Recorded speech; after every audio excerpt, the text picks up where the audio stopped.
Irony, इसके हिंदी में कई मतलब हैं, जैसे कि विडंबना, व्यंग्य या ताना। इसको एग्जाम्पल से समझते हैं।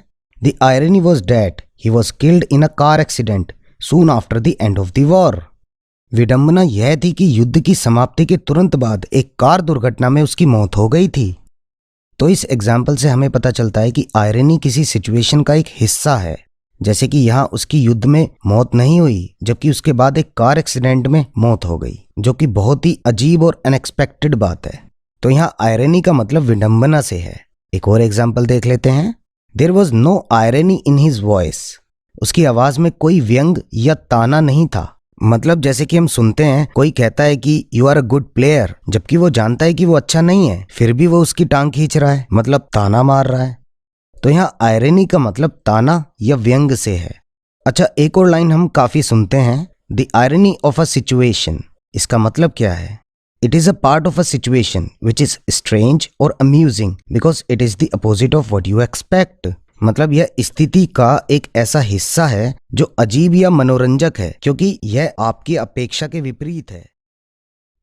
हिपोक्रेट, इसका हिंदी में मतलब होता है पाखंडी या ढोंगी, या हम कह सकते हैं वास्तविकता के विपरीत। इसकी डेफिनेशन है a person who pretends to have believes and opinions which he she does not really have.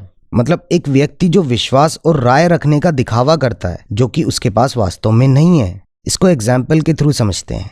He is a hypocrite because he says he is against animal hunting, but he is wearing a leather jacket. वह पाखंडी है क्योंकि वह कहता है कि वह जानवरों के शिकार के खिलाफ है, लेकिन उसने चमड़े की जैकेट पहन रखी है। ऑब्सेशन, इसका हिंदी में मतलब होता है सनक, धुन या जुनून सवार होना।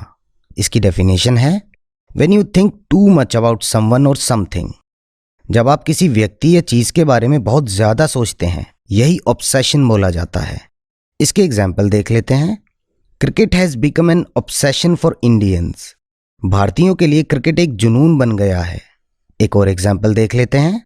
I am obsessed with you. मेरे अंदर तुम्हें लेकर दीवानगी है। लोल या LMAO ये मैसेजेस या चैट में काफी देखने को मिलते हैं।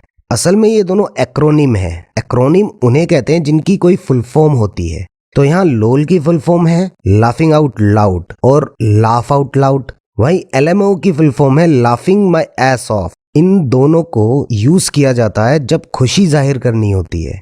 मतलब जब आपको कोई पोस्ट, पिक्चर या कमेंट फनी लगती है तो उस फीलिंग को दिखाने के लिए इन एक्रोनिम्स का यूज किया जाता है।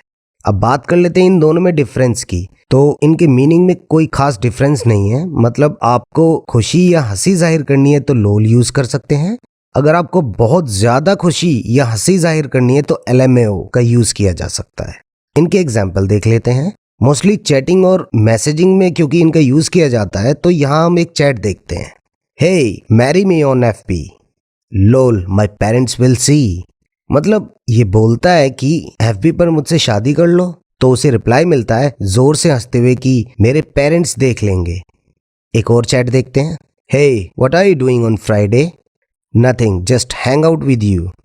लोल I just wanted you to help me with my studies. अब यहाँ क्या हो रहा है?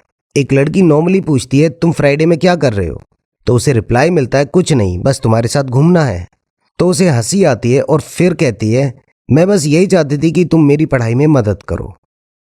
आई होप गाइज आपको समझ आ गया होगा। और जहां लोल का यूज किया जाता है वहां हम LMAO का यूज भी कर सकते हैं। डोमिनियन, इसका हिंदी में मतलब है नियंत्रण, रियासत, राज्य या प्रभुत्व।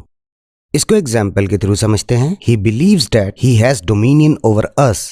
वह मानता है कि उसका हम पर नियंत्रण है। तो यहाँ डोमिनियन का मतलब कंट्रोल, अथॉरिटी या नियंत्रण से है। एक और एग्जाम्पल देखते हैं।